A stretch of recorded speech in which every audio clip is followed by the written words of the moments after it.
Hello, everybody, and welcome back to Beyond Your Screen, or welcome to Beyond Your Screen. We have had quite the influx of new subscribers. We'd like to welcome you guys, and that is great because as of filming this, we have about 174 subscribers. Allie, would you like to tell them what our New Year's goal is? Our New Year's goal that we set whenever we started this channel is 200 subscribers by January 1st. So if you could, please subscribe. I know that the large influx of people that come to the channel and watch, statistically speaking, it's like 1 out of every 100 that subscribes. So if you could, please hit the subscribe button. You know, we're a relatively new channel. I mean, not terribly new, but new in terms of... I think it's about a year and maybe 3 months? Yeah, about 14 months. Yeah, about since 14, 15 we months. launched this channel. That horribly scripted first episode, and it was, yeah. I want to tell you not to watch it, because we're so unbelievably fresh and green, but the views would be nice, so if you can bear through us, go ahead. It would, yeah. Now, in this episode, it's been a while, but we're going to be doing another to be or not to be. Since it's November, we're enjoying the cooler weather now, and we're getting closer to Thanksgiving, which is a season that doesn't particularly have a whole lot of movies. It's sort of a lull in between Halloween, which I actually just found out after 19 years on this planet, that it's actually not a nationally recognized holiday. It's more of a people's holiday. But between Halloween and Christmas, which is a nationally recognized holiday, we have the holiday that tends to be overlooked between the two. We skip straight from Halloween to Christmas, and that is Thanksgiving. And there's not a lot of movies, but we do have a beautiful one for you here.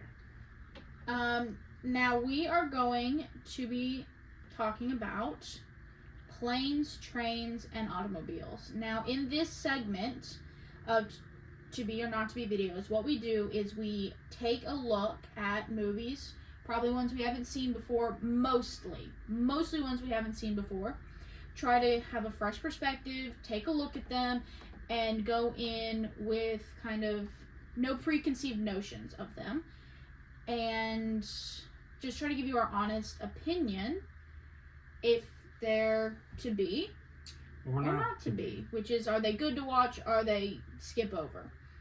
And we are doing kind of a twist, which is planes, trains, and automobiles, which is the one and only, I think, full length, really awesome, hit the theaters, big Thanksgiving movie.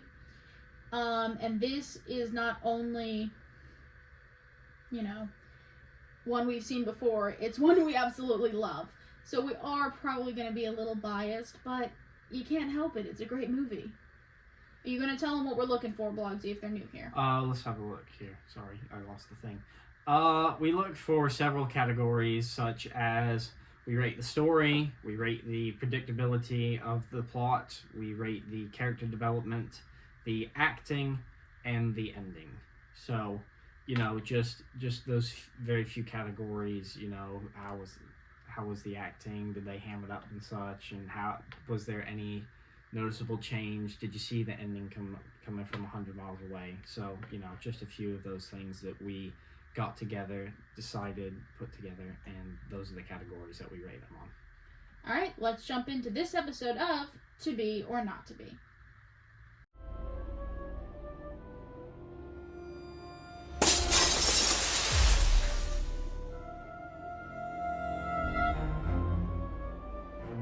Alrighty, we're going to kick off this with the story. Now, we're not going to give away all of the little tidbits into it. We're just going to give you a rough overview, and you want to do it?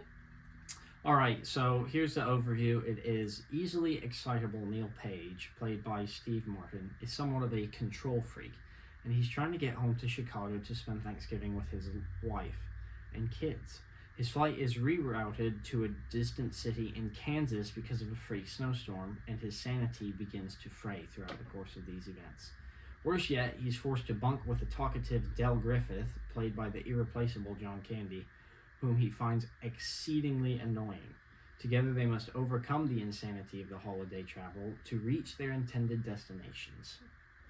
When you take a look at this story, I think it's probably one of the best comedy buddy movies out there, because John Candy and Steve Martin are iconic on their own. And then when you put them together, everything about them just made it right. And there's so many things that happen. I mean, even just the cab scene alone was pure comedy. He's racing Kevin Bacon to get the one and only cab that they both found. And then, the plane scene where Dell takes off his shoes. Takes off his shoes, and he won't stop talking and talking and talking and talking and talking and talking and talking. Just keeps going. And like a chatty Cathy that pulls its own string. And it's just, they're forced together. They keep coming back together. Everything in the world just keeps pulling them back together and forcing them in these things. I got your reference. Quit giving them the look. I know what you did. I'm not oblivious. I just ignored it. He quoted the movie, for those of you who haven't seen it. Oh, who hasn't seen it, honestly? Come on. Probably it's a lot classic. Probably a lot of kids from our generation. I say kids as 22. But a lot of people from my generation and younger. What? If you haven't seen this, you're. You can't say that. Yes, I can. You cannot. Yes, I can. No. Yes, I can. You cannot Try this insult one your off the audience.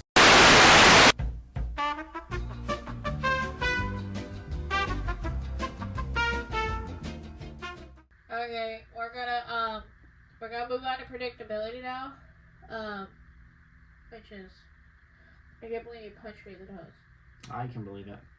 And probably, if someone's watching this and they're a faithful viewer, they can believe it. Predictability. Alright, the predictability. I personally didn't feel like you saw the punch coming.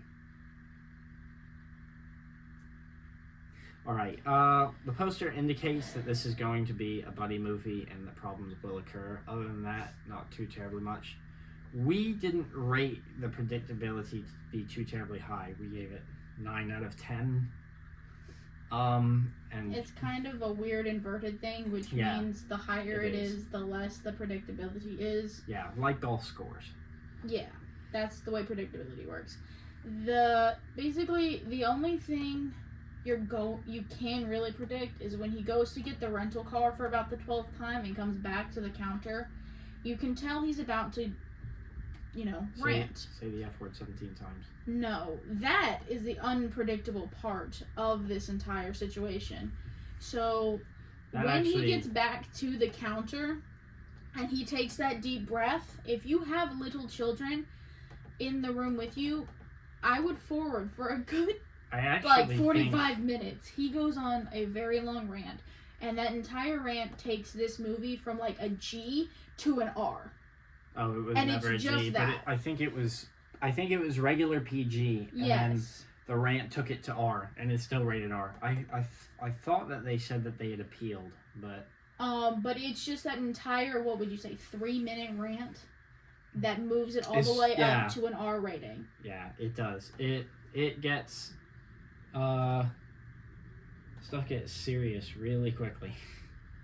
But now Edie McClurg, who is the woman behind the counter, she is a genius, because during that scene, that entire sequence of him trying to get the rental car, he is clearly agitated, and instead of just playing the nice, normal, polite, agent, and being a very polite, great at customer service. What are you doing?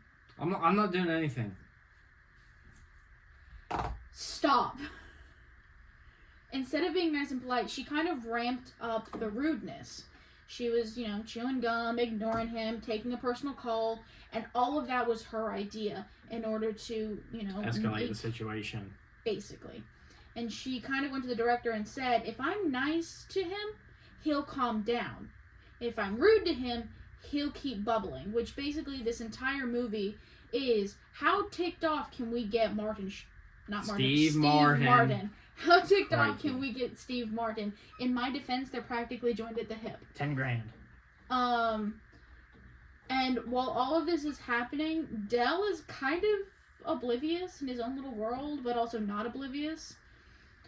But there aren't many things outside of the obviousness of the poster, which is Steve Martin uncomfortable, Del Griffin unaware he's uncomfortable. Griffith?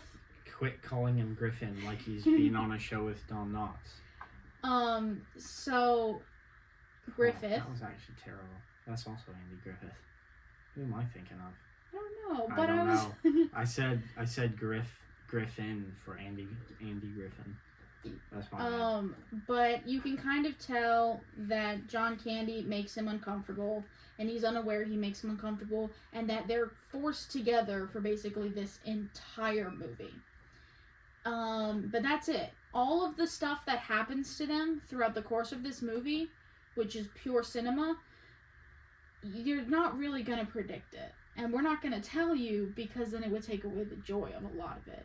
But no, the predictability of this movie was very low. And then character development. The character development of this movie is probably the best character development I have seen in a film in a very long time. I actually feel like it's kind of 50-50 here. What do you Because I mean? feel like Neal changes a lot, but Del is actually, there's like the scene where he's adamant that he's not going to change. Okay, so let's just start with Neal. When Neal we first meet him, he's a suit. He's rigid, he's corporate, he's uptight, he is never going to do things on a whim, and you can kind of get that feeling from him right away. He has no patience. He wants things done like boom, boom, boom, boom, boom. When he says it, how he said it, there's not much room for flexibility with him. No, not quite. It's he's like we said in the beginning, he's sort of a control freak, and he's sort of a neat freak as well. On top of that, Well, although I'd kick the crap out of John Candy if I had to wash my face with his underwear. you wash your face with Rip's underwear. Nah, Stop assaulting me. I'll do what I want. But I would beat him to death if he stuck his underwear in the sink and it touched my face. But that one's fair. That one is fair. But throughout this entire thing, he kind of realizes that the person Del is an entire act. Yes, he kind of is that loud, brash, piggish, inconsiderate, big old oaf. But not really. He's laying it on really thick, because if he's not constantly happy and bubbly, people might notice that he's really sad and start asking questions, and so he plays this character. And throughout the entire movie, Neal starts to break him down, and he sees it. And he learns to be far more patient, far more caring, far more aware of the people's emotions around him. And, like I said, Del, he's loud, he's piggish, he's inconsiderate, when you take your shoes off on a plane, I think that should be a federal offense. I mean, especially when you're a big guy who's prone to sweating, that's just shoot him. It's not nice. And that's about the nicest thing I can say about doing that. But like I said, you don't see it at first because he's very good at hiding it. He is basically a shell of a man because His wife died. Oh, well, I wasn't going to spoil it, but okay. His wife passed away. She was his entire world. He spends his entire time traveling because if he goes back home, all he can see is her. And so There's a great number of theories about whether or not he killed her. We're not going to get into that. I might want to. Not in this episode, you're not. And so at the end, he settles down. Like, he calms down. And what I kind of got from the ending, which I'm not going to get into it because that'll be in a minute, but I kind of gathered that he became part of the family. Yeah, that Dell sort of lived with them and he had his life there now. Because I Yeah. feel like the vast majority of everything that he owned was in that trunk.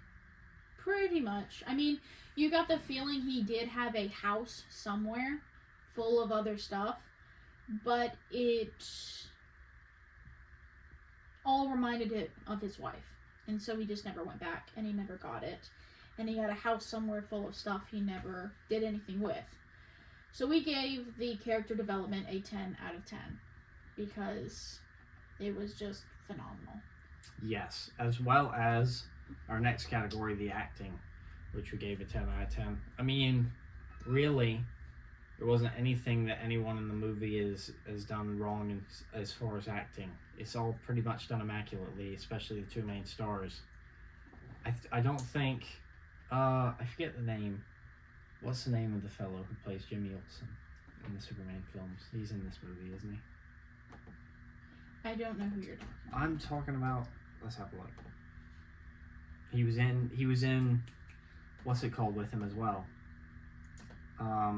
We just watched it. Delirious. He was in that one as well. Dylan Baker. Dylan Baker, Edie McClurg, Kevin Bacon, Michael McKean. I don't think anyone did... Kevin Bacon is in there for 8 seconds. I don't think anyone did a half-decent job. I feel like everyone acted to the best of their ability, honestly. Now, the only person whose acting I didn't fully understand is his wife, Susan. When this entire thing is going on, she seems a little dramatic.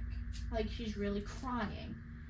And a lot. And I get it that your husband is away and you're concerned for him, but she seems very, very emotional. Like, almost unstable emotional. Did you get that when you first watched it? Or did you not? I don't really pay attention to the parts that she's in. I never did.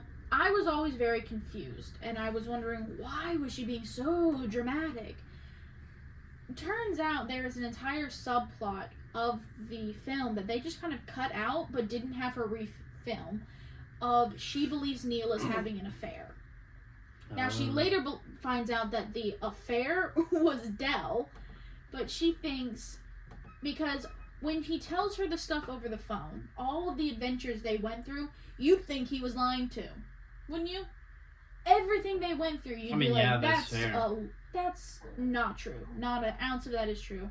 And so the reason she's so dramatic and heartbroken and crying is because she thinks Neal is cheating on her. And once you realize that part, the whole thing starts to make a little more sense. Yeah, it does. I mean, I didn't pay too terribly much attention to her part, because the first time I watched it, it actually didn't make much sense to me. I just didn't. You just ignored care. it from there on. Yeah, it was sort of. And then the ending. We gave that a 10 out of 10, and there's no more notes on that for some reason. Because. I haven't put anything else down. Well, how much of the writing do you do? Exactly. All of the important stuff, realistically. I mean, come on. You are the Hardy to my Laurel. So do not pretend right, you do because the viewers at home are going to get that one. They all know who Laurel and Hardy is. If you understand that reference... I did it again. Sorry. I screwed with this frame. Give me that. No. Get off. Okay. I don't know, what are these things even for? They're for stability. If I take this off, it's not going to do anything. Stop, Alistair. It's not going to do anything. Alright, well, the ending. Take this off. So, in the end, we see Neal come home. And he comes rushing through the front door. The children swarm him. Everyone else in the family swarm him. Please stop mumbling. There's no point to this. Put them back.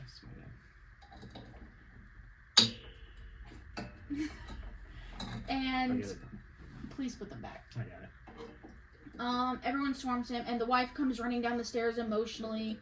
And even if she's been crying upstairs because she thinks he's going to miss Thanksgiving for his affair that she believes he's having. Well, when he comes through the door, he's like, I kind of have a surprise. Well, he opens the door, it's Dell. And I can only assume that they confirm each other's stories. I hope they left some of the motel stuff out. Yeah, wouldn't you love it if you were If your spouse brought home John Candy, imagine that. I promised to feed him. You know John Candy was very insecure I love about John his weight. Candy. Well, what is he gonna have to say about that exactly? I hope he haunts you tonight. Me too, actually. He's got. That would. Can you get his autograph? No, ghosts can't just hold pens. Yes, like they he's can. He's gonna show up to maliciously inflict mental trauma on me, and he's just gonna be like, "Oh, your sister wants an autograph. Well, have that then." Because I was nice. And then how am I supposed to get that authenticated? You don't have to. He's literally a dead guy floating around my room. Well, like we said, we kind of got. Will you shut up? We kind of got the feeling that he, was given his own room or maybe a shed out in the back that they'd done up for him. Something to where he could always call that place home, and he became Uncle Dell. He was, yes. And or he changed his name to go into the Witness Protection Program, and he became Uncle Buck.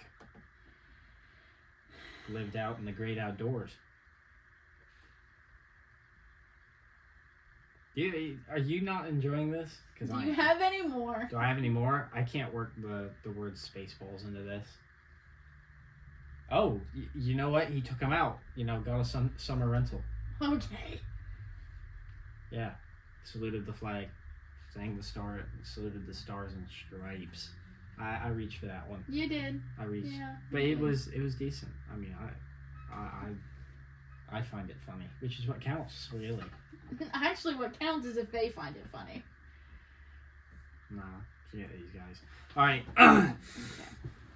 You have to stop insulting our audience. No, I don't.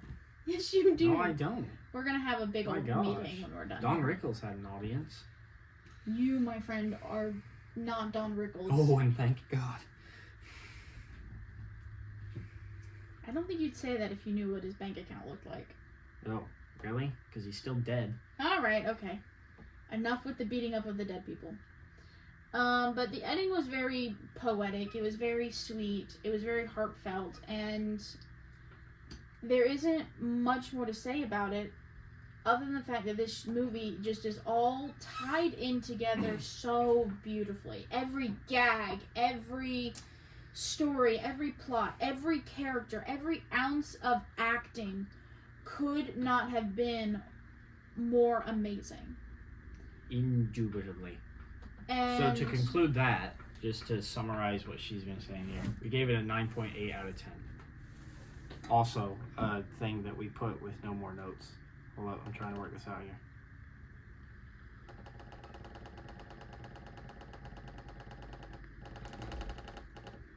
Okay. 9.8 out of 10. I don't know who gave him sugar before we filmed. I didn't. But I don't appreciate it. So there's just, this movie is something that you need to immediately go find and put it on for Thanksgiving.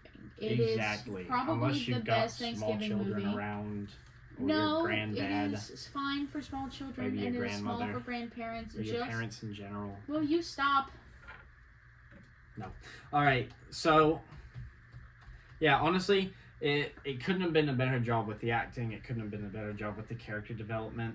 I feel like the predictability was the only thing that took away from it, because it's sort of like the acting was top notch. You don't have better actors than those two.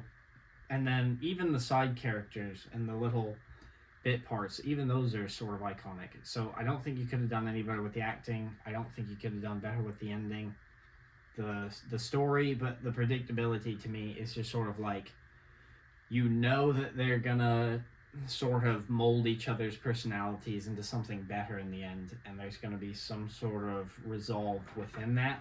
So as far as the predictability, I mean, even then, that's what we put down for that. I think this is the highest rating movie we've done so far. Probably. I don't think we could get any higher. I think the only thing that got this high may have been Passenger, and it didn't come anywhere near to a 9.8. But the acting is so iconic that when John Candy passed and they recently made his documentary, which is over on Amazon, that we watched, they named it after the iconic line from this movie where you know, he's talking and he's like, "You're a giant Kathy doll that pulls its own string." Rah, rah, and he goes, "I like me. My kids like me." And they named the Amazon documentary "I Like Me," the story of John Candy, which is a phenomenal documentary. And that's how iconic this movie is. It goes into very, very detailed portions of his life and tells his story. From SCTV to him passing away, his family, all of that. I'm going to have to baby-proof your microphone. No, you're not. Get out. Just use your lungs. Alrighty. Well, I'm going to go put the toddler down for a nap, so this will bring our episode to a close. That's right. But as always, don't forget to like, subscribe, and hit the share button so that your friends can see all the cool things that you watch on YouTube. And leave us some comments down below for what you guys would like to see coming up. We've got Christmas. We got some good theories that we are cooking up in the works. Last year, we told you that the McAllisters were part of the Mafia. So make sure you tune back in. And I also think last time I posted a game show.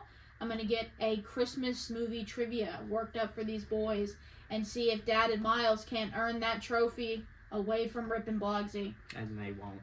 That's fine. Our social medias are linked down in the description below, as well as in our bio where they always are. We also have our link to our Amazon merchandise if you want to go check that out. And you definitely should. Do remember, share.